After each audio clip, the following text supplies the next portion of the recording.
Sean Godsell was born in 1960 in Melbourne, Australia, which is why most of his works are based in Australia. His architect father, David Godsell, inspired him. He graduated from University of Melbourne in 1984. Later, he worked in London for Sir Denis Leadsom for 2 years. He then returned to Melbourne and started his own firm. In 1999, he obtained his master's from RMIT.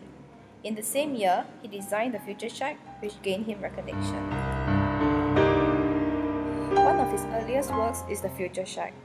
Made from recycled shipping containers, these are used to form volumes of space.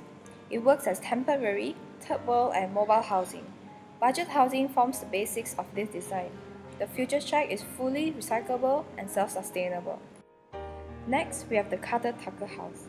This house consists of 3 levels and is embedded in a sand dune.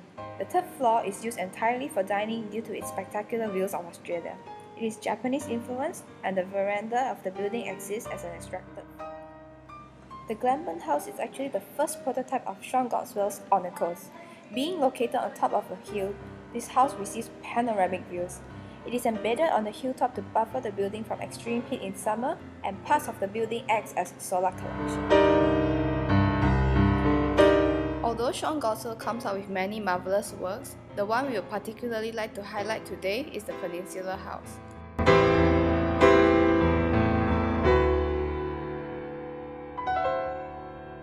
Tucker House, the Peninsular House is also embedded into a sand dune and consists of 2 levels. The building consists of an exoskeleton, which is the timber screen, and the endoskeleton, which is the inner spaces enclosed by steel and glass. The timber screen that covers both the roof and facade is made from recycled wood from farms and mills. The double-layered roof allows sunlight in but keeps the wind and rain out. Next, we will proceed on with the tour of the house. We first exit from the garage on the upper floor. There are actually 2 stairs, one that leads to the lower floor and the other that leads to the living spaces of the upper floor. We then walk down towards the stairs that brings us past the storeroom and into the inner courtyard. The inner courtyard is one that is overlooked by the bathroom. We now enter the bedroom. The bedroom has a lower ceiling compared to the 2-story living room. Therefore, it has less light and provides a cozy feeling.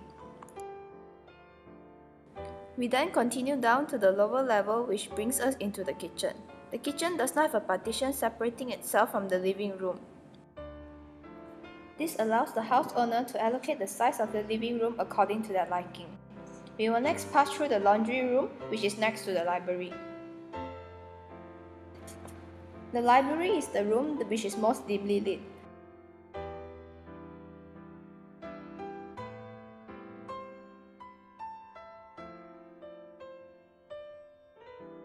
The tour of the house ends as we arrive at the outer courtyard via the veranda.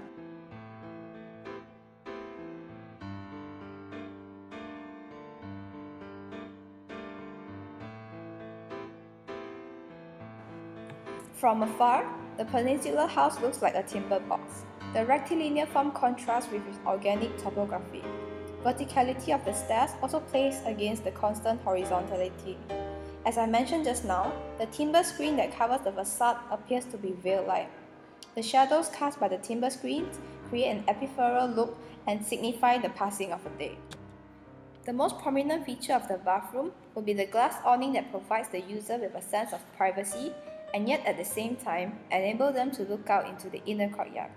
There is also a glass awning at the living room facing the exterior with the same function. When closed, the awnings provide security and protection. When opened, it provides direct connection to the environment. Here, we have a bubble diagram of the house. The main spaces of the house are the living room, the bedroom, and the library. The secondary spaces are aligned side by side to the main spaces. The house makes use of Japanese methodologies where the living spaces are called moya and the veranda for circulation is the hisashi. The house combines both Japanese and Western concepts. Japanese architecture emphasizes a lot on nature and the house encourages interaction of the user with the environment. The outer courtyard is also very Zen inspired, very simple and empty.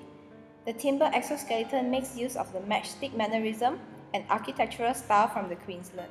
Lastly, we have the sunroom that allows penetration of light into the house but at the same time shelters its users from wind and rain.